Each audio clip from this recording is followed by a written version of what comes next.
I hope that is all right and that everyone can see just Yes. fine.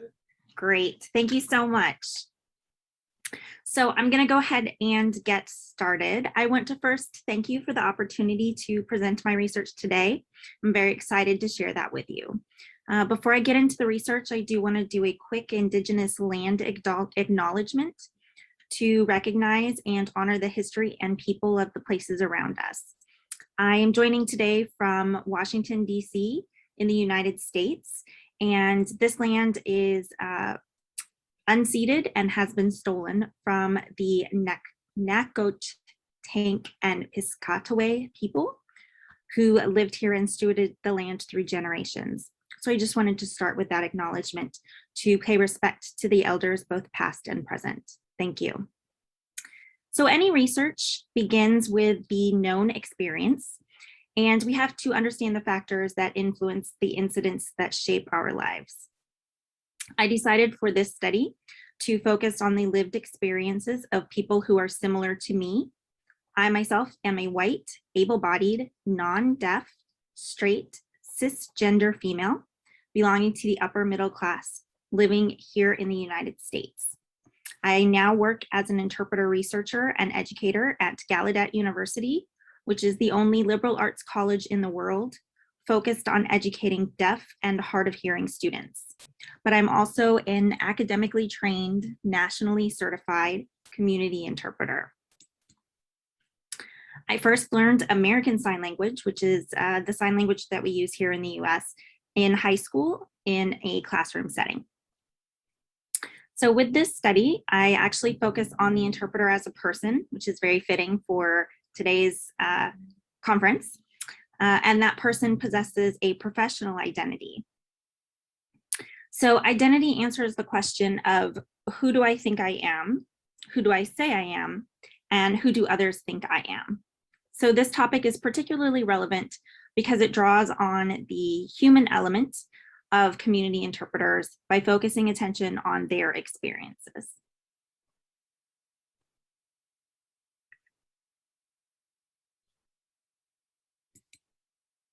I did want to share just a little bit of history about our profession here in the United States, as signed language interpreting is still a relatively new field.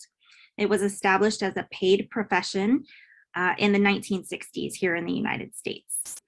Most signed language interpreters in the US are second language users of ASL, so they primarily speak English and then learn sign language later in life, usually beyond teenage years into their adult lives. So this particular fact has shaped many of the beliefs about the field, including who should become interpreters and how they should maintain relationships with members of deaf communities in the US. Community interpreters have long been taught to hide their identities as part of the practice of interpreting and to remain completely neutral.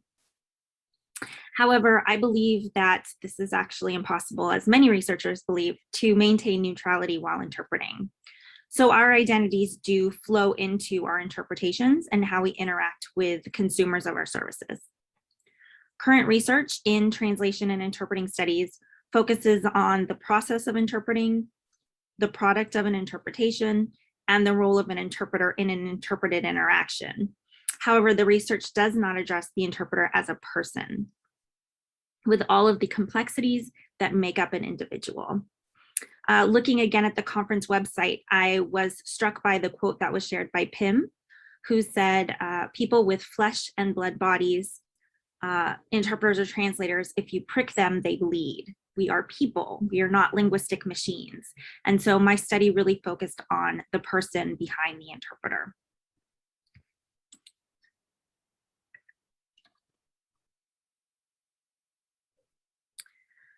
So again, this study profiled the lived experiences of interpreters in order to gain a deeper understanding of how they make meaning of their work, what their work entails, what outside forces impact their work, and how their identity shifts as a result of this work.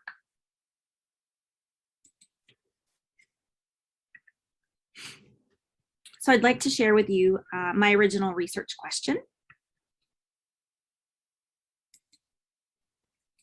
So the research question that I addressed was, how does a group of second language learner American Sign Language English interpreters experience the development of a professional identity?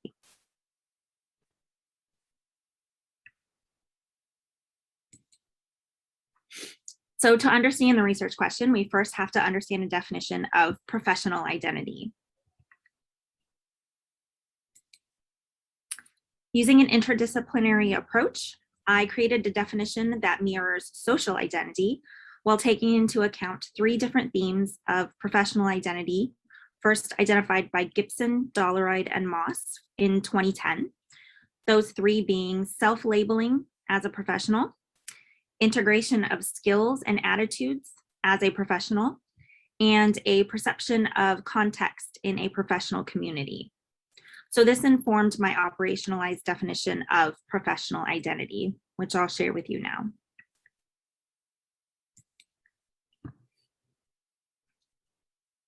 So a professional identity is a person's developed self-concept based in attitudes, beliefs, values, norms, and attributes as part of the professional roles and responsibilities of a given occupation or field. So for this study, I am focusing on professional signed language interpreters here in the United States. Professional identity is only one part of many intersectional identities, and it develops and changes over time, just like other identities do. So again, this is a snapshot, but also a reflection by the participants on their professional identity and its development.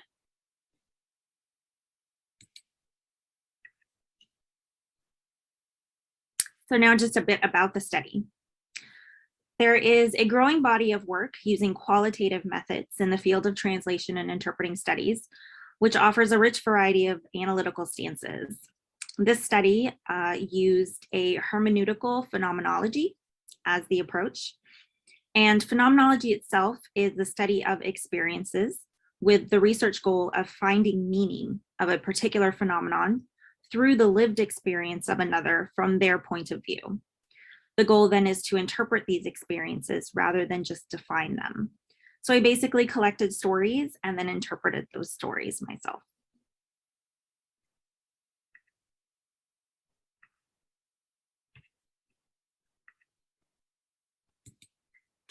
To first find participants, I initially sent out a questionnaire that asked for demographic information and had questions about identity and labels, and requested continued participation in the study.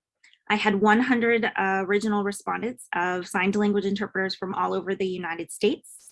And then based on my inclusion criteria, I was able to narrow this down to 7 interpreters who lived and worked in the Washington, D.C. area, who made up the primary study participants.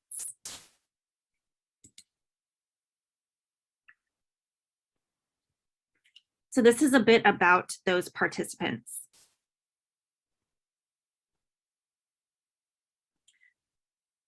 I'd like to point out that all 7 are hearing white women, again, similar to me, between the ages of 30 and 50, who learned American Sign Language as a second language. They all hold a minimum of a bachelor's degree in interpreting here in the US, have varied years of professional experience, and are nationally certified by the Registry of Interpreters for the Deaf, which is the certification body here in the United States for sign language interpreters. Because RID sort of reproduces this membership of hearing white females through their maintenance and recruitment of interpreters, their membership in 2018, just looking at statistics, self-reported 96% of the interpreters being what we refer to as hearing, so people who can hear and working as interpreters, 87% were white, and 87% were female. So looking at this, it actually is a pretty representative view of the average ASL English interpreter here in the United States. It's also important to note that because of these participants being non-deaf, white, educated, and certified, they've all been able to move vertically and horizontally along the lines of identification, both personally and professionally. So they do have privileges that other people do not. I'd also take a quick moment to just point out the self-identification of the participants and the labels that they used when considering their profession.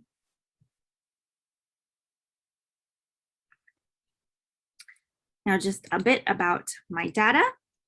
I went on and collected data through two main means, autophotography and phenomenological interviews.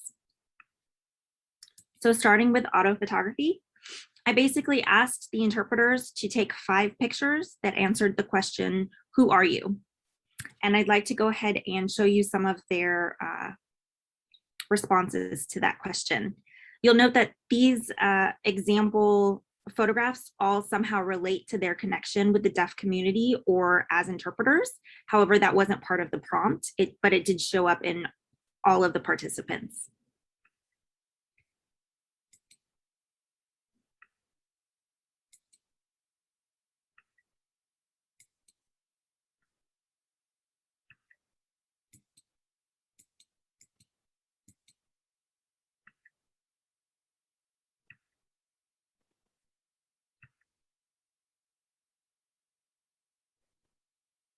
So again, these all showed some connection for them to their relationship with deaf people or interpreting. After going through a photo elicitation interview with each of the participants, I moved on to phenomenological interviews, which was basically a series of 3 interviews of 90 minutes each. Each interview related to the past, the present, and then the third interview was basically a reflection on our conversations. This resulted in approximately 1,200 pages of transcripts. And when analyzed, I found 3 superordinate themes. I'd like to show you a quick sample of quotes, and then we'll move on from there. Here's one quote, first from Katie. I remember my brother saying, "You're not deaf." I just immersed myself by signing all the time, any chance I got. And this was in response to asking about how she joined the field and how other people reacted. Next, from Grace. I think you have to have an affiliation, an association, an alignment, an ally kind of relationship with the deaf community. So it's definitely a commitment you make when you choose to become an interpreter. So again, Grace here is pointing to the fact that interpreters have to respect their place in the community and in an interaction. Also pointing out that it's definitely a choice to be an interpreter and it's more than just a job. Next, Sydney says, I would say that being an interpreter to me means being at the crossroads where 2 cultures meet who use 2 different languages. And interpreting is to do our best to convey the content and feeling of each of these cultures' communications to the other. So again, recognizing that it's not only about the language, but it's also about the culture. Many of the participants actually talked about this idea of a third culture where hearing people and deaf people come together in themselves as interpreters. They have a hearing side and then they have this deaf community affiliation. So they're almost this removed culture that's a little bit of both, and then also unique.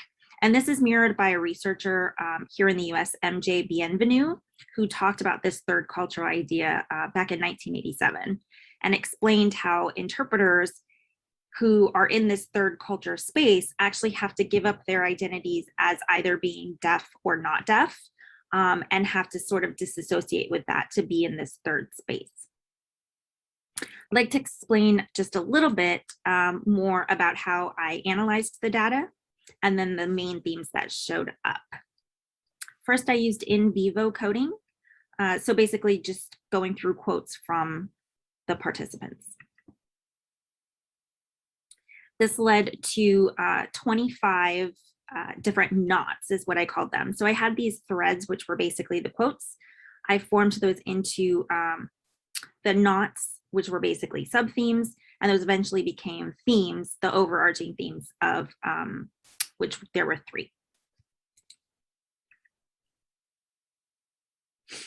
So just briefly, I'll show you the results. I know it's a lot, but I just want to touch on each.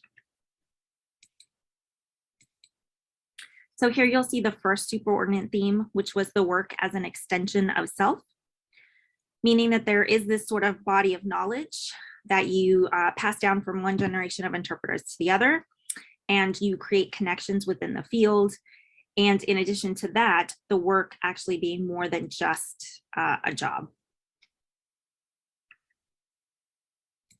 The second theme was the evolution of an interpreter self. So we basically talked about moving from a student learning the language to a novice interpreter to a professional interpreter and eventually a certified interpreter. So they all kind of traced their journey. And each of the participants mentioned that they do want to continue interpreting for as long as possible, and they want to remain connected to the field and to deaf people even beyond their work as interpreters individually. Then the third superordinate theme is the idea of being and becoming, how it's a constant process, that you don't just become an interpreter and that's it, but you are constantly growing. And so you can see those themes that showed up there as well. Basically, this created a circle where all of the three themes really sort of interact with the idea of professional identity development, and that then in turn influences each of the themes as well. So that created the circle. I'm going to go through these kind of quickly, but just some of the implications, of course, can show up in interpreter education, workplace experiences.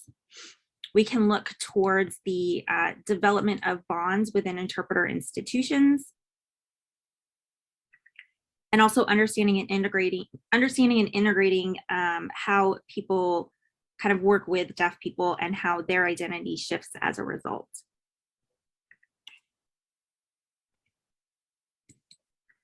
So traditionally, the interpreter's role has been described as a telephone line, a machine, a bridge, and all of these metaphors kind of give you an idea of the work that we do, but misses that human element. So for me, an interpreter really is a whole person who functions as a professional rather than just her hands or her voice.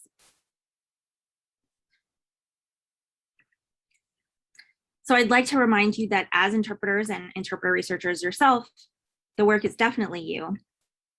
As an interpreter, as well, the work is me, but essentially the work really is us. Thank you very much for your time and attention today. I appreciate you joining the session. If anyone wants to discuss further, I'm happy to take questions. And also I'll leave my email up for a few minutes if anyone wants to take that down. I'm always excited to talk about this kind of stuff. So thank you very much for your time and attention. Thank you very much, Danielle, and let me give you also regards from Martin, since Danielle is joining us and has currently a night time, so we really appreciate that you are here with us and that you presented a very interesting topic. In case you have any questions, do not hesitate to unmute yourselves and ask Danielle question here, or use the chat. And so I will give you a time. Does anybody have a question for Danielle? And if not yet, I would like to give you a question in terms, you now said that we should focus on this aspect of humanity, that we are humans. But what about now the pandemic situation, now the remote interpretation, online interpretation, Zoom interpretation, since we also today have our interpreters here, is a very popular, it is starting to be frequently used. Do you think it will have also an impact on sign language interpreters, and how, if you have any experience, is it also common for a sign language, this form, or how will it impact a future post-pandemic sign language interpreter? Thank you very much for that question. Yes, it has definitely impacted our field as well. Just thinking about the fact that I can't be there with you all today because of travel restrictions at this time, of course. As you mentioned, it's actually 4:30 in the morning here. So I got up a little bit early, logging in, do my presentation. I'm actually really sad I won't be able to watch other presentations, but I look forward to seeing recordings later, hopefully. In regards to the pandemic, our work has definitely changed. And I think that because of the visible nature of sign language, of course, there's an added element. So for example, when I connect on a Zoom meeting to interpret, you see my background, you see the mess, you see everything. You're in my life at that moment. And I can't hide behind a blank screen. I can't hide behind a, just not having my camera on, because of course everyone has to see me. So I think it probably affects sign language interpreters even more so than spoken language with that human element, because it's highly visible. Also, the work in general of sign language interpreters, especially here in the United States, has become more visible to people who aren't familiar with sign language as a result of the pandemic. We have often interpreters who are deaf themselves interpreting television announcements, working with government officials, and appearing on screen. That's happening all over the world as we're trying to get access to information out there. So definitely even just the idea of providing sign language interpreting has now become much more commonplace. We see interpreters popping up in Zoom all the time. And I think that it has allowed us to see a bit more of the human side of the interpreter and to hopefully be a bit more forgiving with that human side.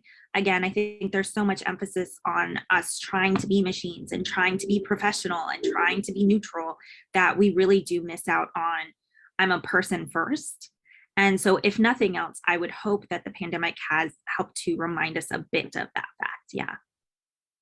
Thank you very much. Yes, indeed. And this definitely also provoked another question. Thank you very much for your interesting presentation. Did you find some identity conflicts in your data? From Mária. Thank you again. Yes, I did actually. And surprise! Oh, thanks for popping up. Did you wanna add or expand on your question at all before I answer, or? No. Okay. All right, perfect. So basically, it's because I sort of tried to gear the interviews and the discussions more towards professional identity, there was a lot more in common. However, different identities did show up in our discussions and definitely did influence the interpreters as they participated in the study. For example, some of the interpreters were straight, some were not. Those that were not straight often brought in other elements of their identity.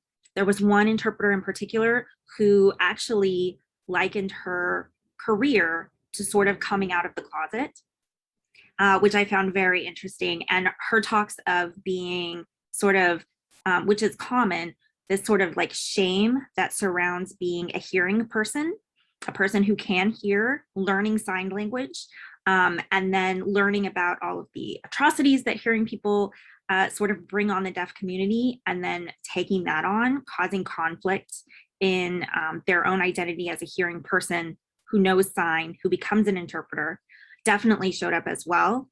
And I think it actually sort of came about in the idea of being and becoming, that it's not just, now I'm a professional and that's it, but that it's a constant growth and a constant change.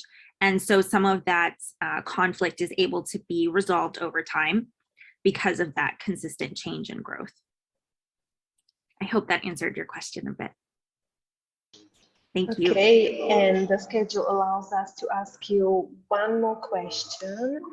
What do you mean by moving horizontally and vertically along the professional identity? What are the horizontal and vertical components identified by the interpreters? Yes, so again, great question.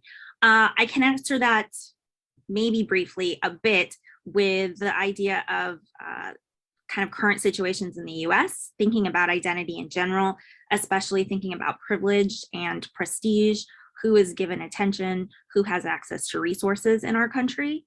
And so it's definitely important to notice that with the interpreting profession, there is a level of gatekeeping that is, I mean, in any profession there is, but in the interpreting profession in the US, in sign language interpreting, there is sort of an overarching theme of being a hearing person who is white, often a woman.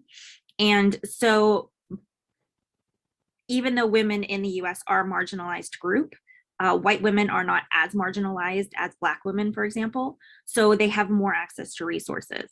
All of these interpreters had college education. There are many interpreters in the US who don't have a college education. And so I can't represent their stories in a way that I can represent these stories because they're similar to my own. And my own movement through the profession, for example, has been affected by different identities that I inhabit and in different spaces.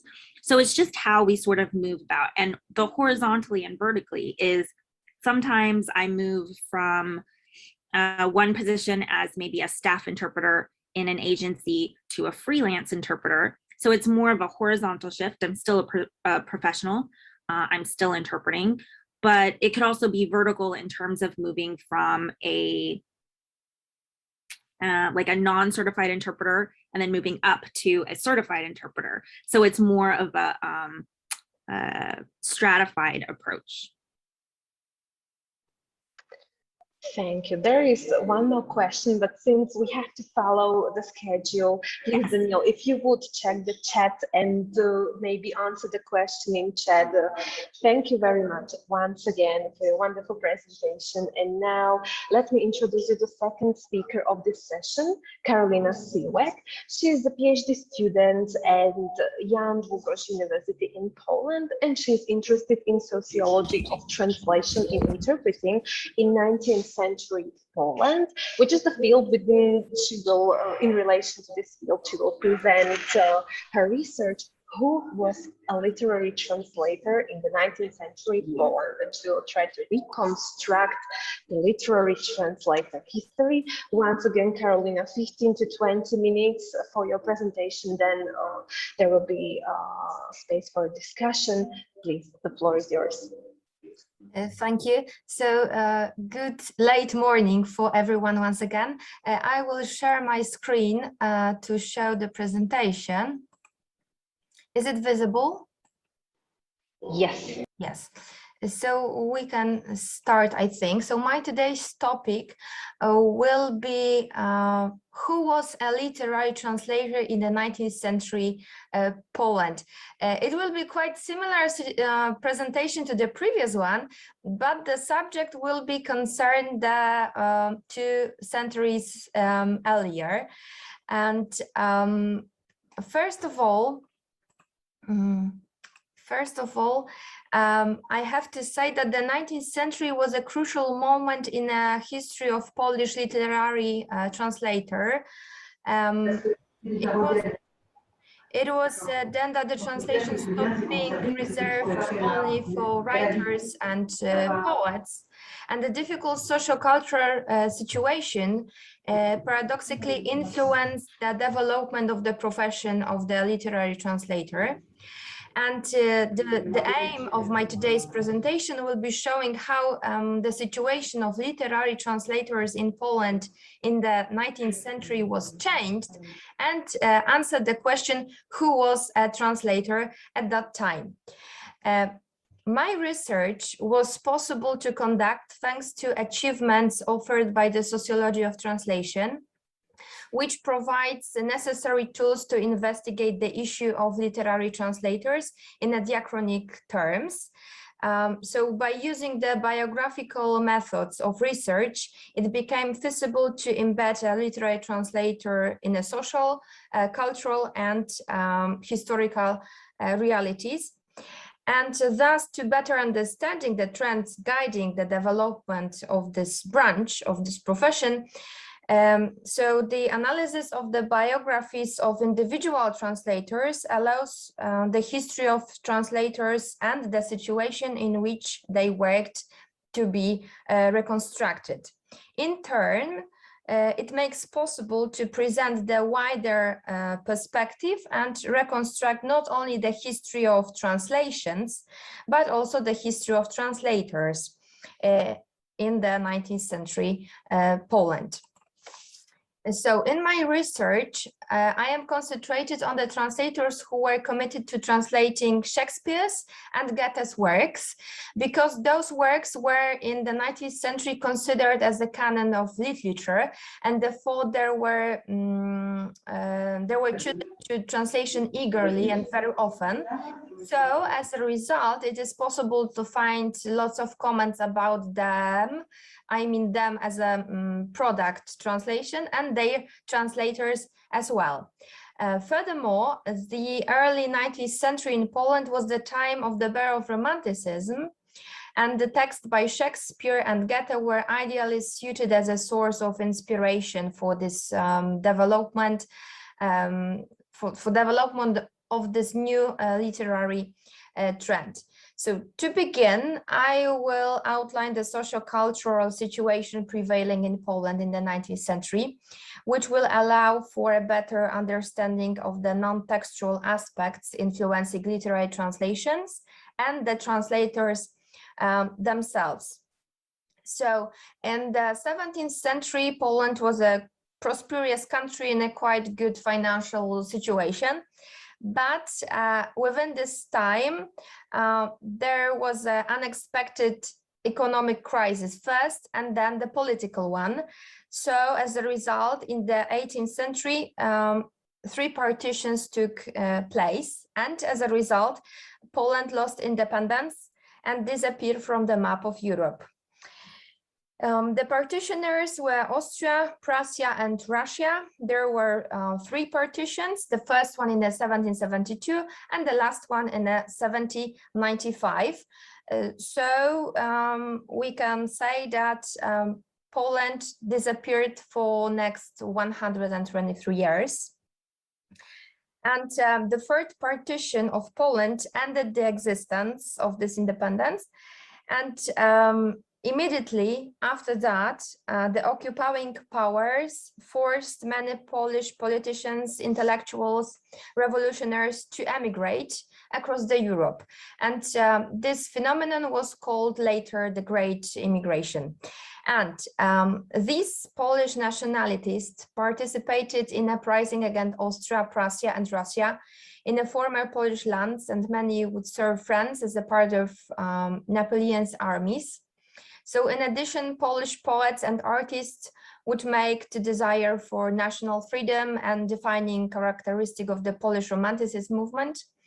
So Poland briefly regained semi-autonomy in 1807, when Napoleon created the Duchy of Warsaw. But this effectively ended with the Congress of Vienna in 1815, after Napoleon's fall, as a result of the wars of Russia. We transferred to Russians again. So the Polish nation was still full of hope for independence. So it led to outbreak the November uprising, which took place in 1830 to 1831. The uprising collapsed, unfortunately, but it didn't waken national liberation sentiment, despite intensified repression by Russia. The result of these repressions was the Great Immigration, as I've mentioned, the patriotic political outgoing movement.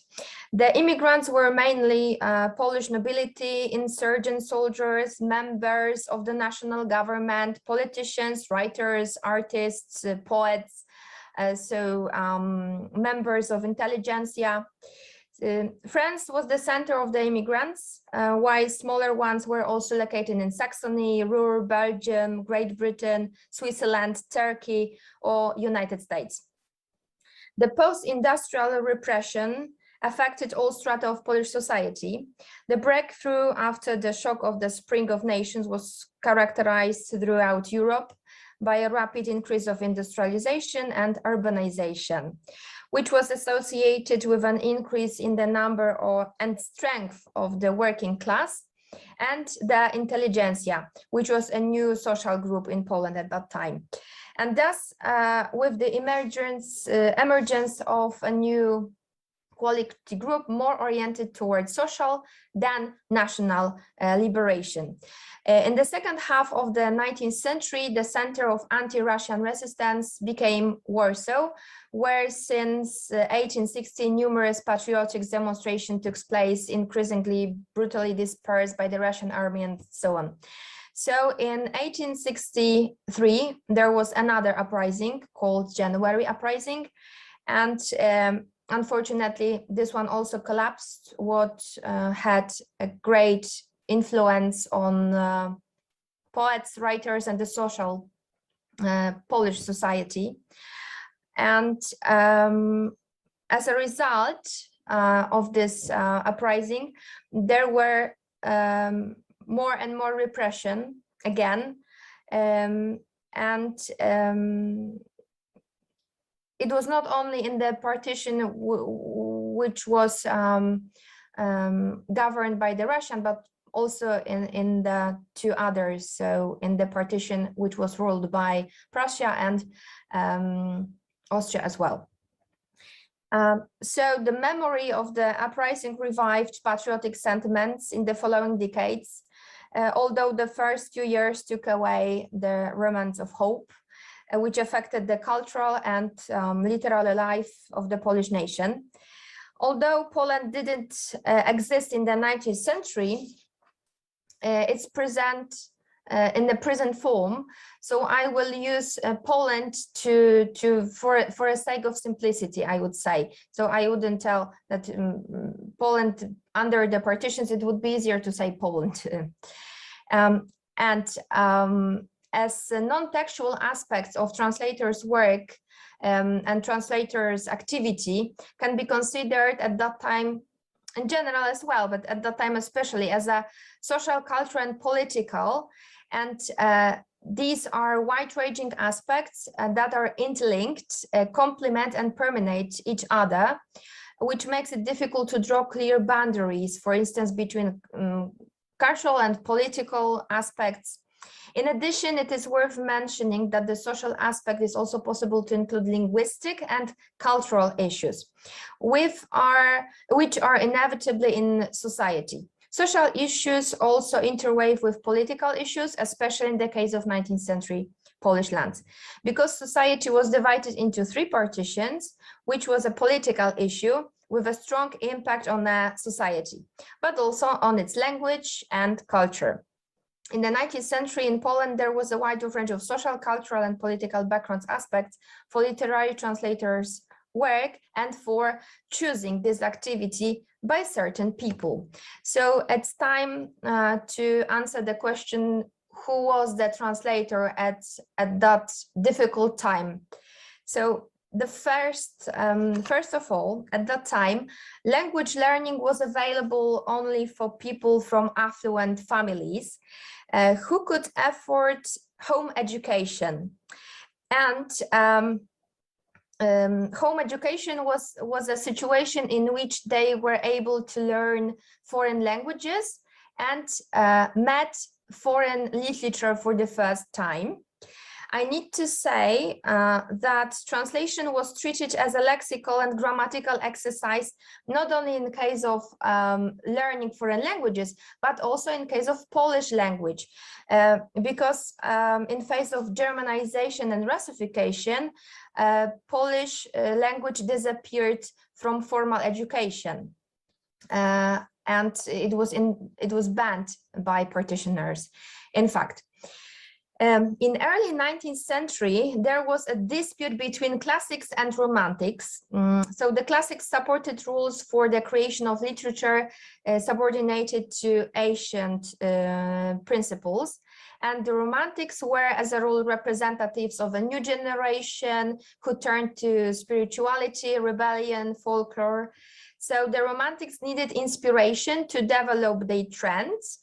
So they reached for text, for example, by Shakespeare or Goethe, and translated them into Polish. So this is why a translator in the 19th century Poland was often a person who was connected with romantics. Then a person engaged in a translation is often a member of the Great Immigration. who drew his motivation from translation from Western culture, Western literature, to which he finally had unlimited access. This is how, for example, the most popular and one of the first translations of Shakespeare into Polish was created. The fourth observation, so people serving sentences in Tsarist prisons as a result of failed uprising also worked in translation.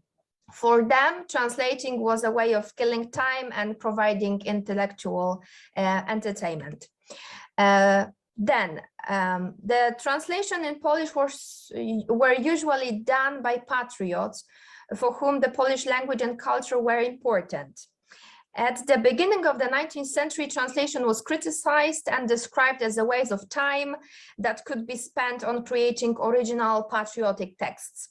But by the end of the 19th century, the situation was dramatically changed, and translations were promoted as the best and the fastest way to enrich the Polish culture and Polish literature, which had suffered considerably from post-uprising repressions, Germanization, Russification, and so on. The partition period was difficult for the intelligentsia for many reasons, including the most prosaic, so financial. Translations for publication or for the theater became a new form of income for them. It can therefore be assumed that translators were impoverished intellectuals who sought a livelihood in the new political reality, which deprived them for jobs, positions, and previous way of earning money. The person involved in translations of Shakespeare's work and Goethe's works as well, in particular, was associated with theater. It was a very popular entertainment in the 19th century, and despite the censorship imposed by the partitioners, it had a chance to last, to develop. So theaters needed translations, and very often these were done by the directors of these theaters themselves or by their friends, which were connected in the theaters in some way. In the 19th century, translations ceased to be reserved only for writers and poets. As it had been in the 18th century, it was now possible for anyone who only knew a little of foreign language to translate. So doctors, lawyers, clerks, teachers, and chemists translated. Translation ceased to be an exercise for writers who later produced their own texts. In the 19th century, there were people who turned out to be excellent translators. Very often, they translated canonically, and at the same time, did not write their own texts or did it very poorly. So the 19th century was a crucial time for literary translation into Polish. Anyone who knew a foreign language and wanted to become a translator had such a chance. Contrary to appearances, such an approach did not harm the profession. In fact, it allowed for its rapid and fruitful development. Translation accelerated and became better and more refined. There was also criticism of these translations, which further motivated people to work and make the translation better and better, to suppress their predecessors as well. In the case of Shakespeare's and Goethe's texts, a translation series began to emerge. So it was something new in Poland at that time. Audiences in theaters began to demand better and better Shakespeare, and this fueled more translators and more translations. As it can be seen, the difficult socio-cultural situation turned out to be the ideal time for development of the literary translation and the lifting of the restriction on access to the profession of the literary translator only for writers as the only persons who have to do it. So thank you for listening. That's all when it comes to my presentation. Thank you very much, Karolina. So in case anybody has a question, feel free to unmute yourselves and ask them, or use our chat. So anybody wants to ask something, our guest, and I will give you, yeah, I see somebody has, Alexander, please. Yes. Thank you. I've got a question. How often Polish translators of the 19th century used retranslations of Shakespeare and Goethe's works, and do you often meet relay translations, or in other words, indirect translations? So I have to say that the first translations into Polish, when it comes to Shakespeare's works and Goethe's works as well, they're very often used the text which were adapted or translated, especially when it comes to Shakespeare. They use it very often French translation or German translation. And it happened till the end of the 18th century, and the 19th century is such an interesting moment when they started to use the original texts. So not using the retranslation or adaptation, but use the original text.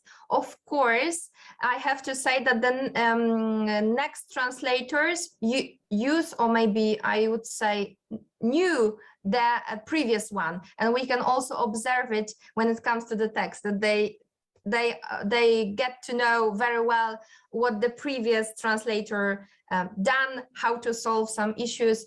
So yes, they read the previous one and use them. Thank you. We have another question in chat from Nadegorich. Were there female translators, and did their backgrounds differ from those of the men? In some point of my presentation, I've said he as a translator, this pronoun was used intentionally because there were no women, unfortunately. So it would be very interesting to have such a opportunity to have women translators at that time and check how the background was, in what way the background was different, but it's unfortunately impossible because we don't have such women. Okay, does anybody else want to ask a question, please?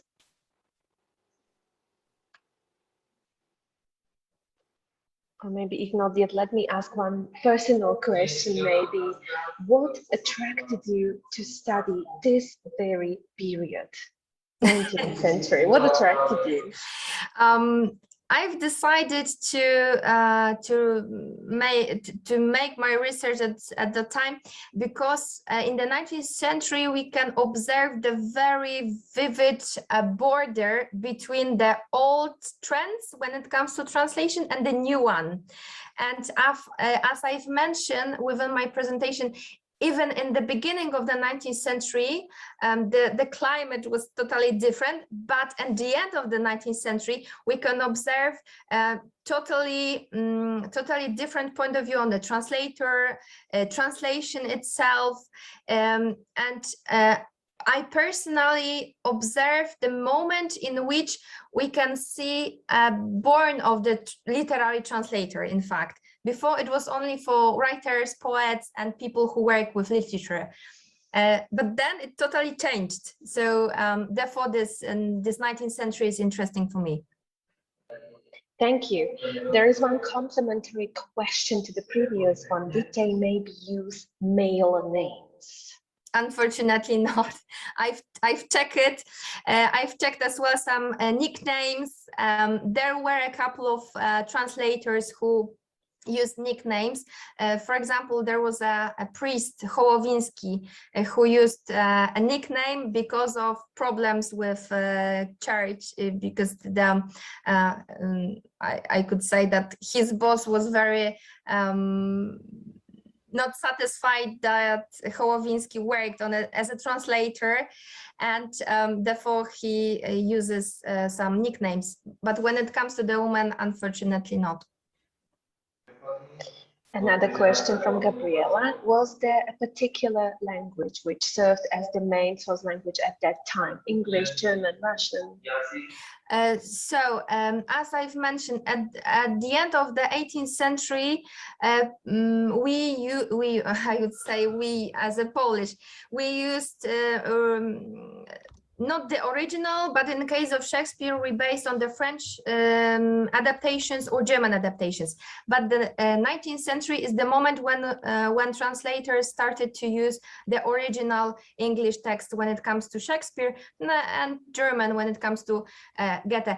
I need to say that when it comes to German language, the situation was a little bit easier because of the Prussian partitioners and Austrian partitioners and Germanization process. So it was easier to gain the original German Goethe's text instead of Shakespeare.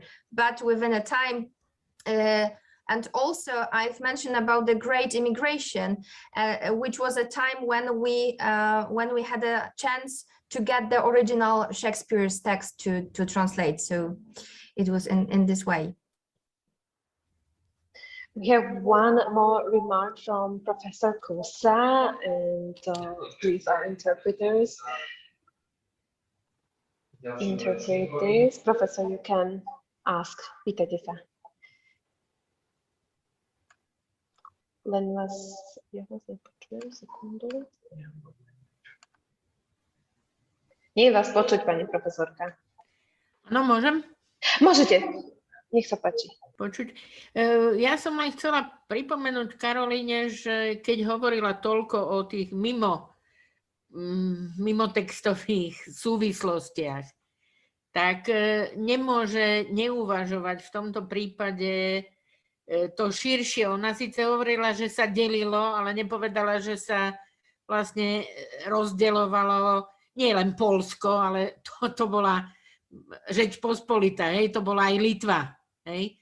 A tá situácia v Poľsku a v Litve bola veľmi podobná po povstaní 1863. Hej? Čiže ťažko niekto, kto nepozná tú históriu, pochopí, prečo patrioti vlastne tvrdili, že majú najmä písať v rodnom jazyku. Hej? A preto, povedzme, prekladateľstvo v Litve je posunuté ešte ďalej. Rozumiete, o čom hovorím, Karolina? No, I understand only in English when it comes to Slovak, more or less, but rather less. Karolina, try to go to English channel. I forgot to mention there is interpretation for you. Okay. Yeah, this was probably the problem. Pani profesorka, kebyže aspoň len tak skrátene ešte raz skúsite, nech nám to Jozef pretlmočí. Vy, pani profesorka, ostávate tam, kde ste. No, skúste ešte raz, prosím. Ešte raz? Hej, len tak skrátke. Dobre, ja len som chcela pripomenúť, že keď hovoríte o mimotextových okolnostiach prekladania, tak je veľmi dôležité naozaj ich brať v širších súvislostiach. A tie širšie súvislosti sú, že delenie Poľska neznamenalo po roku 1863 po povstaní. Hej? To nebol útok len na poľské, teda prekladanie do poľštiny alebo poľskú kultúru, ale aj na veľmi výrazne, pravda, litovskú, hej? Ktorá bola vlastne súčasťou. A to delenie bolo ako... Vy ste tam síce mali na tej mapke Žeč Pospolitu, ale nespomenuli ste ju. Hej, čo je podľa mňa, lebo totiž ten, kto toto nevie a nemusí to vedieť, hej, nie celkom môže pochopiť, prečo sa vyčítalo málo patriotizmu, ak niekto chcel prekladať v tej dobe. Rozumiete? Lebo v podstate dôležité bolo naozaj pestovať vtedy vlastne ten domáci jazyk. Hej? Nehovorím, že to bolo dobre, ale proste bolo to tak. Hej? Čiže toto je možno dôležité pripomenúť, lebo to bola tá najdôležitejšia mimotextová okolnosť, hej? Ktorá vlastne bránila tomu. Hej? Preto aj sa tam objavujú vlastne tie pseudonymy. Len na margo ešte myslím si, že Náďa Grbič sa na to pýtala. Tam je zaujímavé, že v tomto období, povedzme, sa objavujú vlastne v tej, povedzme, litovskej literatúre sa objavujú ženy, teda 3 veľmi významné ženy, spisovateľky, aj prekladateľky, ktoré vlastne tvoria taký základ v podstate toho realizmu v literatúre. Hej. Všetky tvoria samozrejme pod pseudonymom, ale pod ženskými pseudonymami. Hej. A teda tam tá poľština je sprostredkujúci jazyk, to, čo je veľmi zaujímavé. To je všetko, to bola skôr pripomienka, nie otázka, Mária. Karolína. But would you like to react, Karolina, maybe, or not?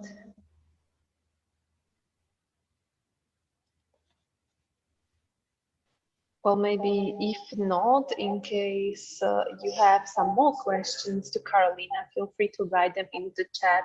I believe Karolina will gladly answer any of your questions. And now, in order to follow the schedule, please let me introduce you the last speakers of this session, Josefína Zubáková and Martina Pálušová, both assistant professors from Palacký University in Olomouc.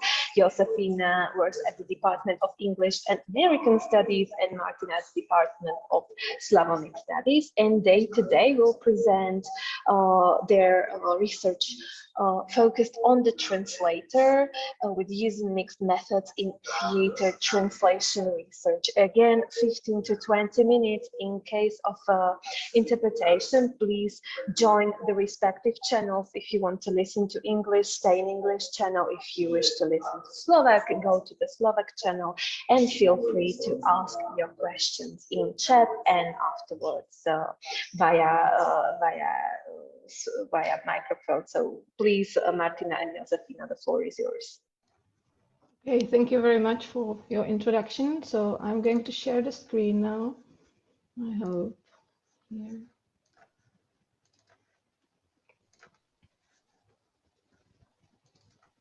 Can you see the presentation now? Yeah? Yes. Yeah, wonderful. Okay, so we are here with Martina today to present our presentation, which focuses on the translator, quite similarly as the 2 previous talks. However, we are concentrating on the contemporary translator, and more specifically on the theater translator. Our presentation is more methodological because we want to share with you our current research project that we are working on.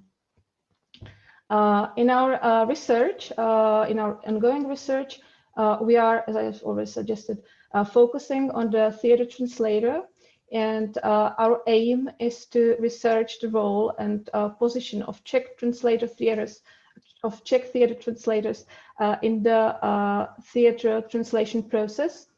And we want to explore the theater translation process from their perspectives. I mean, from the perspectives of the translators, from the insider's perspective.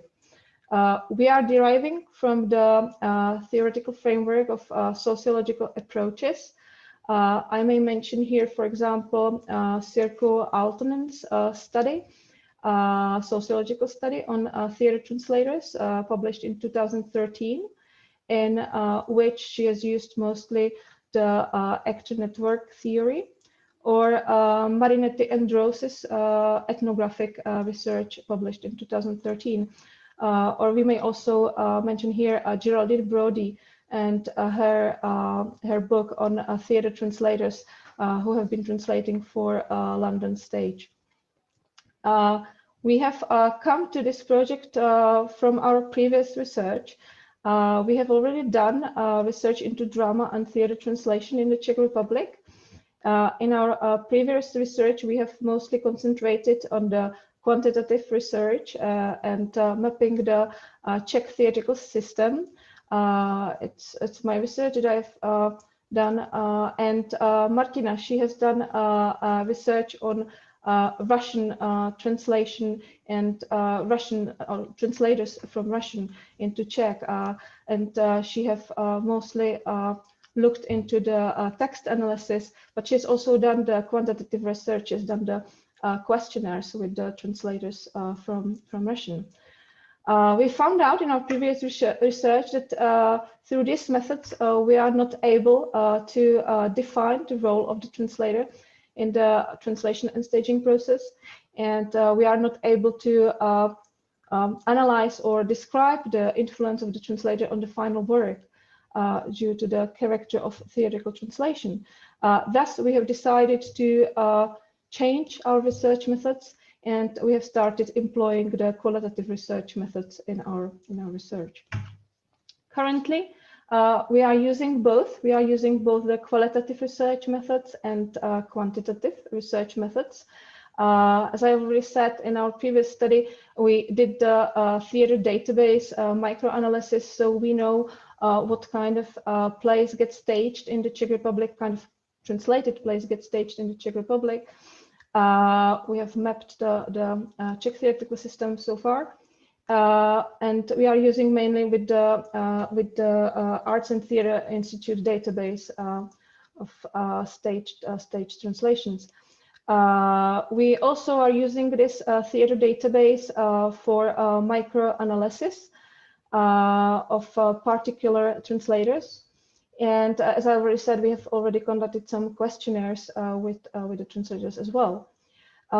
In our presentation today, I would like to more focus on the qualitative research methods we are using right now, and that is the semi-structured interviews. And we are also planning to get involved observation into our research. However, also due to the COVID pandemic, we haven't been able to do this so far, but we are planning to use the observation as well. Here is just a model that describes our approach. It means it's all interconnected and kind of circular. So we are using these methods in a mixed way. As for the semi-structured interviews, we have decided to use these because they give you the advantage that you may pre-schedule some areas of interest. However, the question that you ask may be relatively loosely structured in comparison to the structured interviews.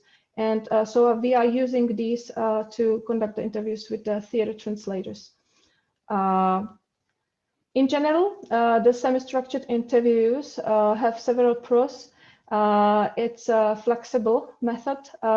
It definitely shows respect for respondents' individuality, and it allows you to explore in-depth respondents' experience. And what we find truly intriguing is that it allows you to explore new ideas that you might not have thought about or you might not have heard about before because they have not been described, and you just get to them through your respondents. Definitely those of you who have conducted qualitative research, you know that qualitative research is rather time-consuming, both when obtaining the data and also analyzing the data. And it's also demanding to analyze the data due to the complexity of data. And there's also the risk of the bias of the researcher. But we hope to get through these. As for our research and the semi-structured interviews with theatre translators, we have set the following areas of interest. We are interested in translators' identity, and translators' influence on the selection of texts for translation, their cooperation with the author of the original play, their cooperation with the stage production team, their involvement in the staging process. As for these areas of interest, we have also listed the questions that we are using for our interview. So here is just an example, just sort of an interview outline that we are working with. But as I have already suggested, the wording may change, or the order of questions may change. But here we have some outline of the interview. As for the selection of respondents, we have partly departed from the theater database macro analysis, so we know who are the translators in the field. However, it has showed truly useful to use the snowball technique or the snowball sampling technique from sociology, which means that the respondents give us their tips for other respondents, and we are able to make to interview them, those respondents. So far, we have done 20 interviews with the Czech translators. Those interviews last, for example, or approximately 70 minutes each. And we have had both male and female translators among our respondents, the age ranging from 32 to 75. And we still hope to do some more. We expect to do approximately 40 interviews. However, we don't know if it's our final number, because we do not truly know when our data saturate. So we will see in the end. Our experience with the research is that it's really time-consuming. I mean, the transcripts and so on, and it's challenging. And of course, due to the COVID pandemic, it has been quite difficult for the last 2 years to conduct the interviews. We had to switch to Zoom and do some of the interviews also online. Some of the interviews were face-to-face. But from our point of view, the pros prevail, especially the area I've already mentioned. We are still getting to new topics and to new themes that we haven't expected before. For the analysis of data, we are deriving from first from thematic analysis described by Quest, McQueen, and Namey, which helps us to identify and name the interesting themes in the data.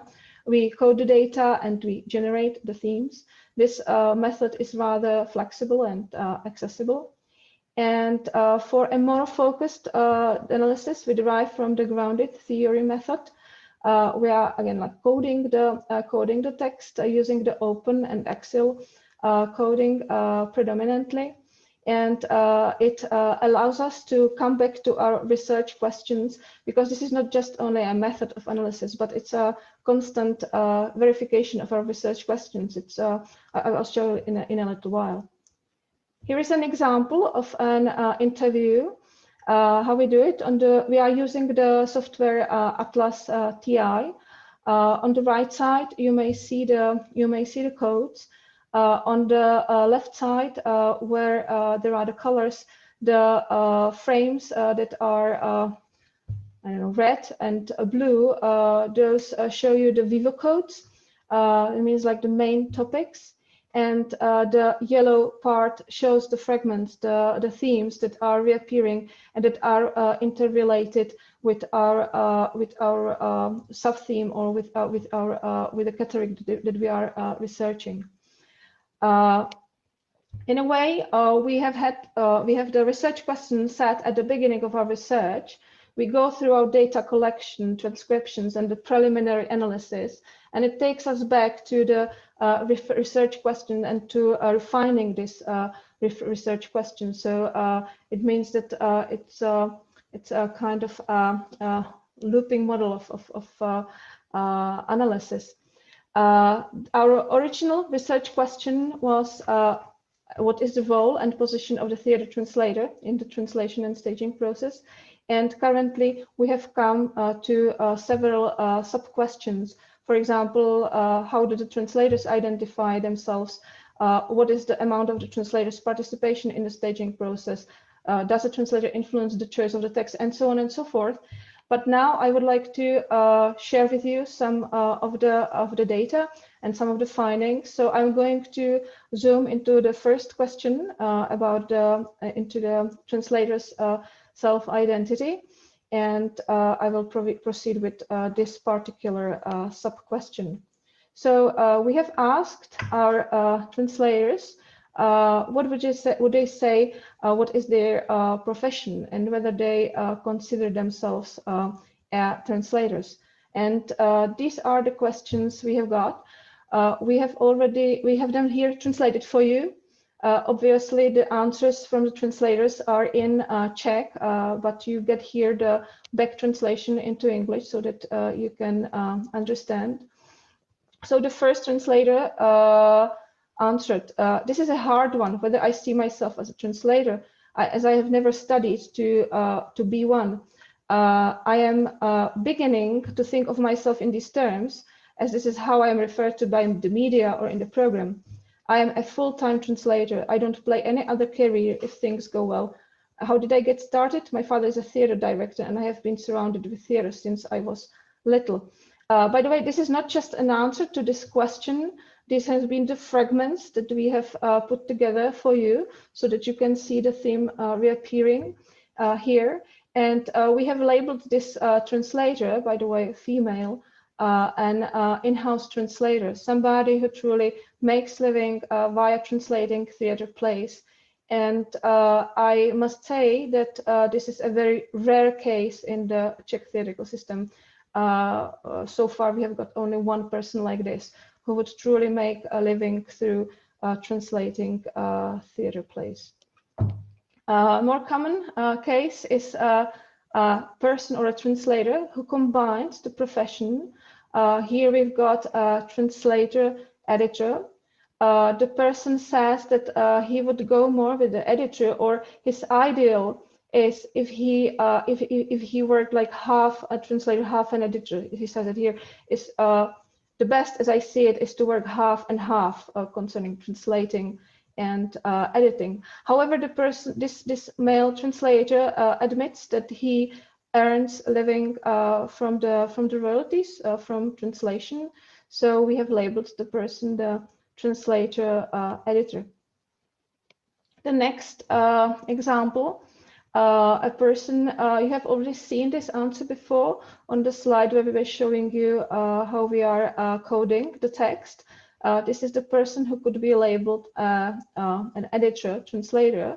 He says that he is definitely not a translator. He says he's an amateur translator. Definitely not, I am no translator. It is not what brings money to the table for me, because I work as an editor. So he goes more with the editor label than the translator. But when you look at the number of plays he has translated, it's approximately the same number as with the previous case with the translator editor. So he has translated approximately the same amount of plays as the previous translator. However, he doesn't self-identify himself as a translator predominantly. He says he's more of an editor and then an amateur translator. The next example is the so-called creative author. It's a person who works in a theater. This particular person has been working as an actor, as a dramaturg, as a theater director, and rather recently he has also started translating as well. He sees himself predominantly as a creative author. He says, I think of myself as just me, myself. And as for translation, he says, it was never my ultimate goal to be a translator.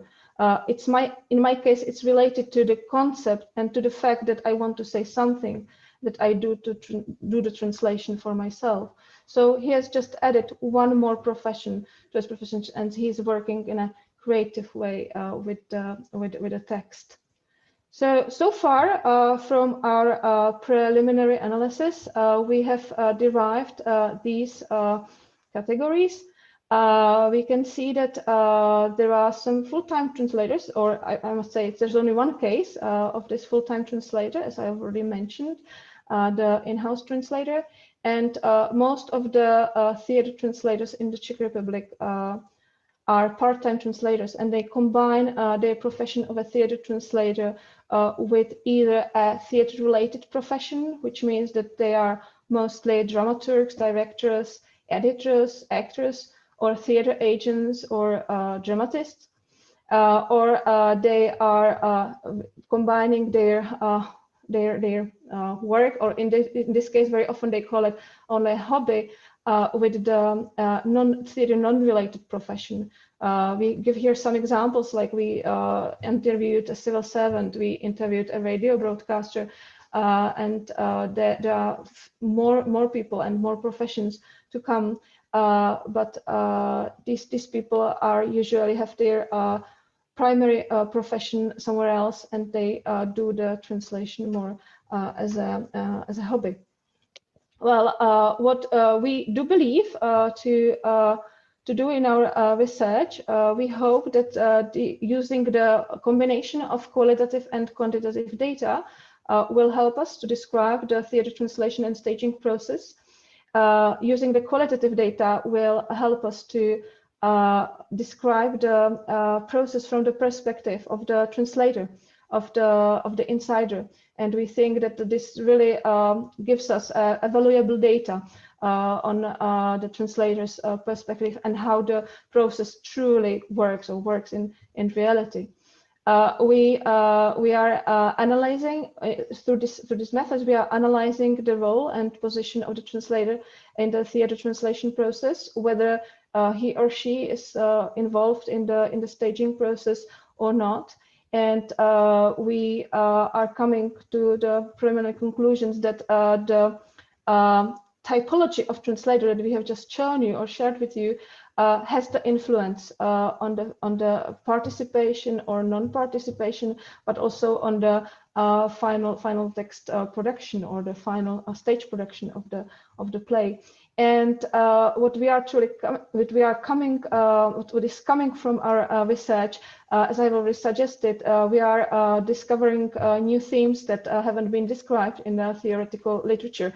For example, the concept of back translation in theater translation, and other new facts and topics that we want to explore more in more detail. And so we hope to do so in the future. So thank you very much for your attention. Here is some of our references, and we look forward to your questions. Thank you very much, Josefína and Martina. Does anybody have a question? Please do not hesitate to ask them. Yes, Marie, please.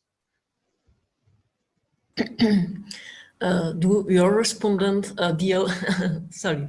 Hi. Do your respondent deal with the translation of subtitles for the theater plays as well? Because it's a common method. I noticed the great festivals, for example, Divadelní Flora in Olomouc, often there are subtitles for theater plays. Is this the case with your respondents as well? Some of them do. Some of them do. Like not many, but some of them said they do this as well. Yeah, they do the subtitling. Yeah.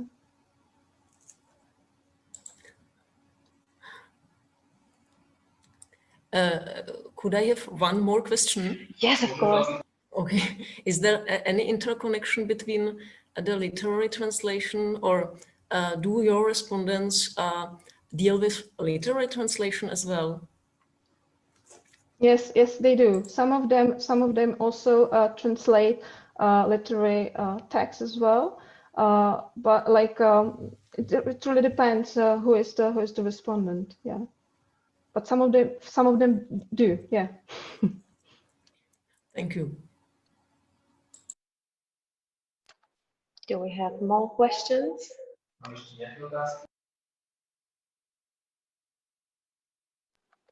Maybe it's because it is soon lunchtime, but do not hesitate to ask your questions.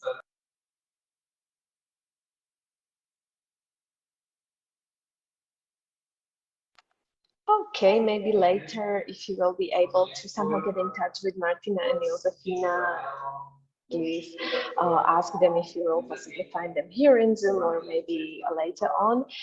Let me thank to everybody, to all of our presenters, online guests and guests here with me in person.